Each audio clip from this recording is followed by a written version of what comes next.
Teresa Giudice blames producers for House of Villains' epic fail. Real Housewives star Teresa Giudice wanted to bond with her House of Villains co-stars, but her efforts were a massive flop. She put the blame on the producers.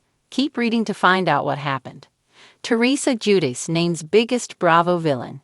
Teresa Giudice was a guest on Bravo's Watch What Happens Live on September 17. She was asked to name the network's villains. Teresa didn't hold back as she rattled off the names of several housewives.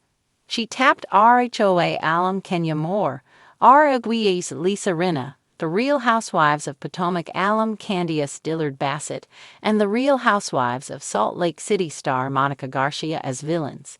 But she reserved the top spot for another Bravo celebrity outside the Housewives franchise. Nearly a year after Scandoval made headlines nationwide, Tom Sandoval is still the biggest Bravo villain, according to Teresa Giudice. House of Villains producers blamed for RHONG star's epic fail. Surprisingly, the RHONG didn't name her sister-in-law/sworn enemy Melissa Gorga as one of the network's villains. She said in another segment that she has her brother and his wife locked on social media. That's why she never sees Melissa's cooking videos. The videos may have been a huge help in preventing a major fail during Teresa's time on Season 2 of House of Villains. As viewers saw, Teresa Giudice made an effort to bond with her co-stars through her cooking. The RHONG star is the author of 4 cookbooks, but her food was widely criticized by everyone in the house.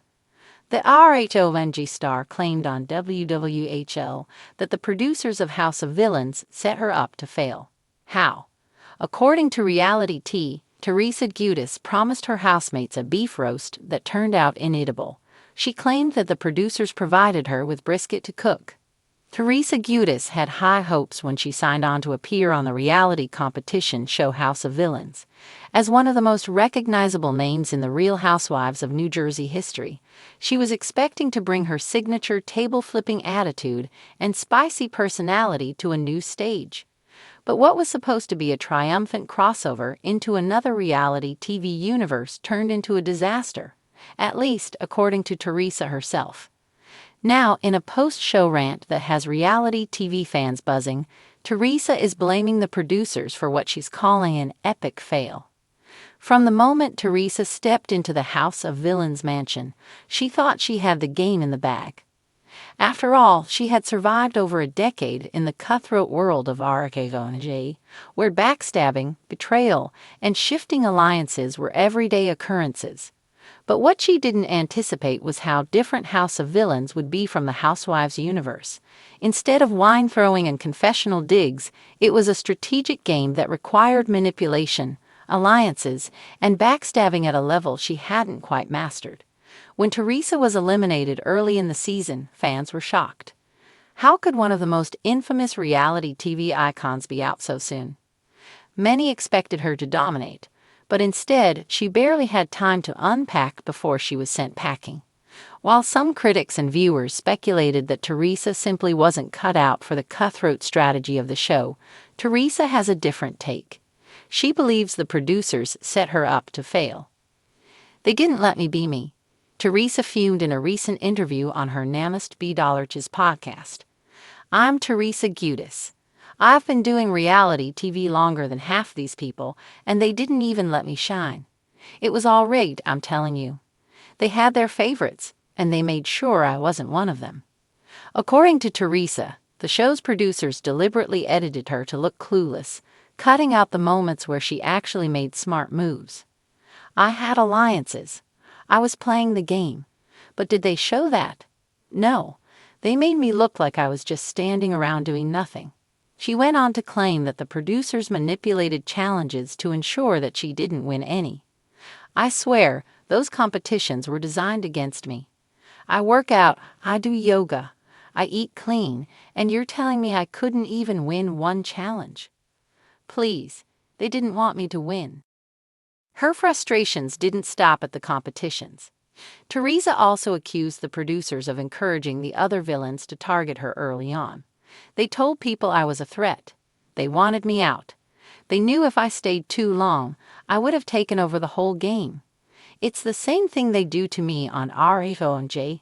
They try to make me look like I don't know what's going on. But I see everything. Despite her elimination, Teresa insists that she has no regrets about joining the show. I did it because I thought it would be fun. And it was, for like 5 minutes. But I'm done with these setups.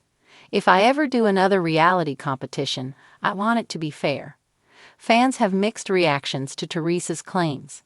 Some hardcore RHONJ supporters believe her, saying she was robbed, and that producers never gave her a fair chance.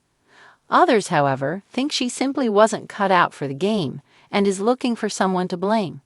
One fan wrote on social media, "Teresa got outplayed, and now she's mad.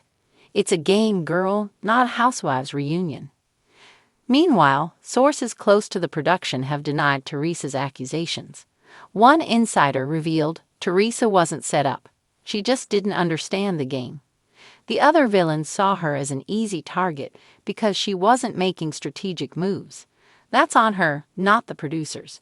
Regardless of where the truth lies, Teresa's latest reality TV venture ended with a whimper instead of a bang. But if there's one thing Teresa knows how to do, it's turn a setback into a storyline. Will this epic fail become fuel for her next season on RHONJ? Only time will tell.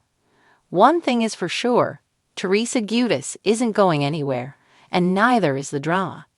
Teresa Giudice has never been one to shy away from drama, but even she wasn't prepared for the disaster that was her stint on House of Villains.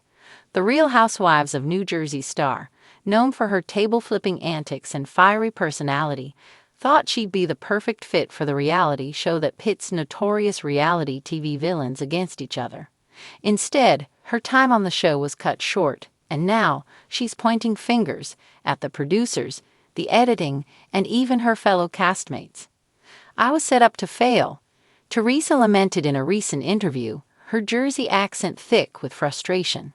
"They wanted me to be this huge villain, but they didn't let me play the game the way I wanted. Every time I tried to strategize, they would manipulate things behind the scenes." From the moment Teresa stepped onto the House of Villains set, she sensed something was off. She was surrounded by larger-than-life personalities, from Survivor mastermind Johnny Bananas to the ever-controversial Omarosa. Teresa had expected some cutthroat gameplay, but she hadn't anticipated the producers nudging the contestants toward specific alliances and feuds. "They were trying to control the narrative," she said. "I've been in reality TV for a long time. I know when someone's trying to stir the pot. But this was on another level." Despite her years of experience on RHONJ, Teresa found herself struggling to keep up with the fast-paced, backstabbing nature of House of Villains. Unlike her home turf of New Jersey, where grudges fester and explode over time, House of Villains was all about immediate moves and blindsides. "I was used to dealing with women who would hold a grudge for a whole season," she admitted. "On this show, people would be your best friend 1 second and throw you under the bus the next." Her downfall came during a challenge that required contestants to outwit and outlast each other in a brutal test of manipulation. Teresa, known more for her brute force approach to conflict rather than strategic deception, found herself struggling. When she hesitated to betray an alliance, the producers allegedly stepped in.